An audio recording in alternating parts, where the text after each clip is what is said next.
Hey guys, welcome back to the channel. So I saw something the other day as I was browsing around on some of the Tundra forums. An owner had posted an update that he took his truck, his Tundra, to one of those quick lube oil change places. Came back to his house the next day. He started his truck, heard a pop, and his oil filter had blown off and oil was all over his driveway. So the interesting thing about this is not that this happened to him and it was a one-off experience, but that all of the other owners that commented with similar experiences, whether it's at another different kind of shop or even at a dealership. So I want to talk about what you can do as an owner to maybe prevent something like this happening to you, whether or not you're going to do it yourself or if someone's going to do it for you, the benefits of having the understanding of the DIY project and what's involved so that you can make sure it's done correctly and spot check it before you go home and have this happen in your own driveway. Let's go take a look. So before we get into it, if you like this content, if you're finding this helpful, subscribe to the channel, join our community, post a comment down below with your own experiences or questions you have, and I can try to help answer that, or we can develop that conversation and talk about other topics you're interested in. All right, so the interesting thing about this is not just the story that the original author posted on this topic, but I was reading all the comments, and a lot of owners posted comments about this happening to them at other rapid oil change places, like a Jiffy Lube or Valvoline Instant Oil Change, those kind of places. But then there were also some owners who commented about this happening even when they went to a dealer, having issues with oil changes and leaking and oil filters not being tightened all the way. And this brought up a lot of things that I've already talked about and a lot of the reasons behind why I do what I do and why I do a lot of the work on my own vehicles myself is exactly because of this kind of thing. So I want to share some of my perspective and my strategies around how to get around this and avoid things like this happening to your vehicles. But also, if you're not going to do your own work, why it might be beneficial to understand what's involved in doing your own work and what's involved in doing the job so that you can spot check and prevent someone from doing either poor work on your truck or vehicle or incomplete work on your truck or vehicle and avoid having things like this happen to you. All right, so I had this happen to me years ago. When I was down at Fort Benning, Georgia, I had a 2001 4Runner, and I took it to one of those instant oil change places. I had my oil change done there while I was sitting in the truck. I drove out of the bay to leave, and my oil light came on. I got out and I was looking, and there was oil shooting out from the oil filter on the side of the truck. The oil filter on that vehicle was on the side in the wheel well area. So I quickly just pulled right around and pulled right back in and said, you need to redo this, something is wrong. And they found that the oil filter was not screwed on at all. It was just basically hand tightened and just loose on there.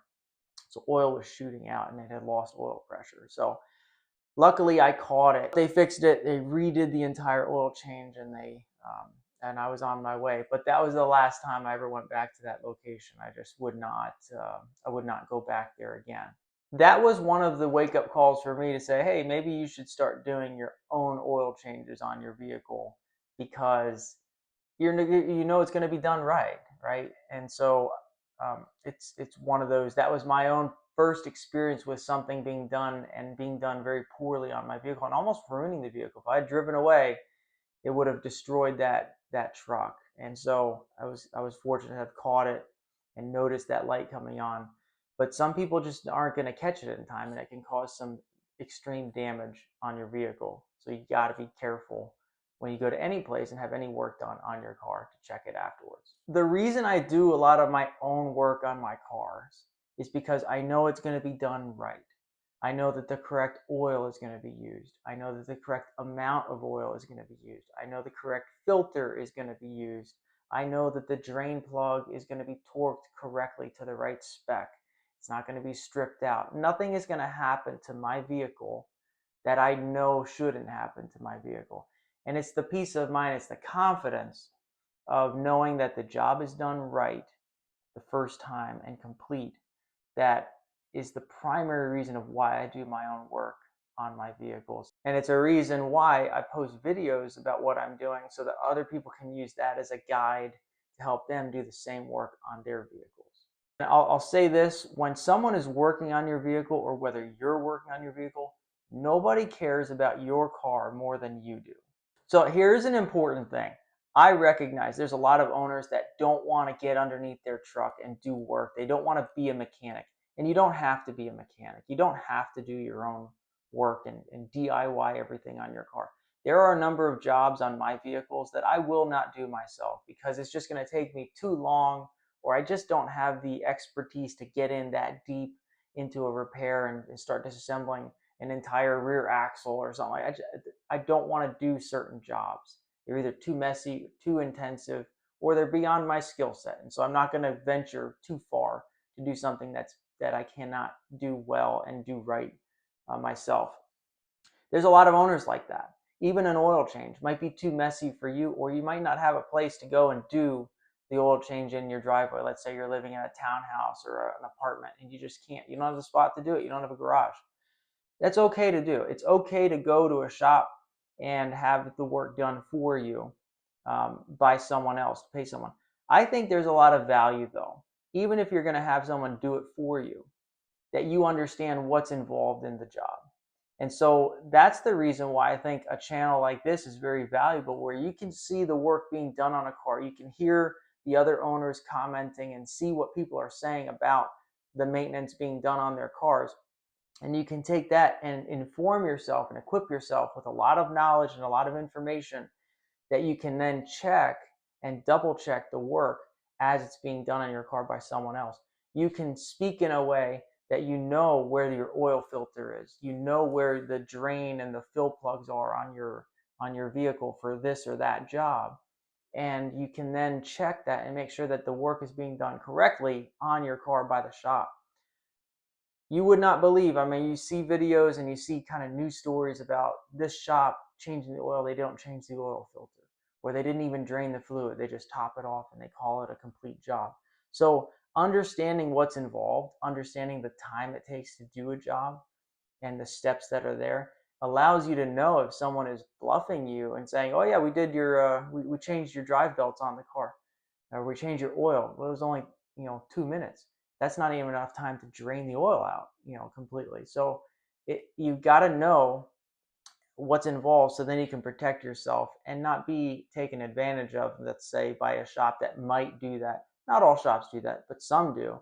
So you need to know what's involved to protect yourself and protect your vehicle. One of the things that I've always done when I bring my vehicle for a repair that I'm not going to do myself at a shop is I ask for the old parts. Anything they're taking off, anything they're replacing, I want the old part because I want to inspect it, or I want to see it, and I want to make sure that they actually do the change. So I want the old spark plugs taken out if they're going to do that job. I want the old serpentine belt off because I want to look at it and inspect it. I want to make sure it's the right part, right? And so that's a way to protect yourself and to observe that it's actually being done. The oil filter, I want the old oil filter because maybe I want to cut it open, or I just want to get it back for them to know that they took this one off and they put a new one on. The other thing about an oil filter and maybe the drain bolts or the fill bolts is you can put a paint marker across to mark where the location was when it was on and installed, or you put your initials on your oil filter or a date on your oil filter, and that way you know, hey, this was my oil filter that came off. Or if they give you a different filter, or if you drive away and you see that your original oil filter with your date or your initials is still on your truck, you know they didn't change the oil filter. And so you've got to prevent things like that from happening to you. And there's ways and little things you can do to help yourself notice if something is not done correctly. Okay, so before you leave, let's say you have someone do work on your vehicle, or you do a job yourself. There's a way in which to finish the job where you need to check and double check and do a little inspection before you start driving out and you go on your way. So anytime I do work, I'm underneath the vehicle the last time and I'm looking for any leaks. I'm inspecting to see if there's any leaking oil or any leaking coolant or any leaking transmission fluid or gear oil. I want to check it all, right? And so you get under there and you just look around and see, and you're learning about your vehicle from just seeing what's where, and everything is in its right place and nothing is leaking. So you want to check for leaks. The other thing I do is you check your skid plates and your access panels. Make sure all of those are bolted back on correctly and they're tight. If you press on them, sometimes you can press on it and it'll rattle or move a little bit because it's not fully tightened. So if you're going down the road, that's going to start to vibrate and it'll create a rattling noise that'll drive you nuts. So make sure that those are all tight and taut and it's good to go. The other thing I see a lot of is on vehicles that are going down the road, and those soft panels that are there, like on my Grand Highlander has a soft, like almost like a cloth type material panel that protects the underbody of the vehicle.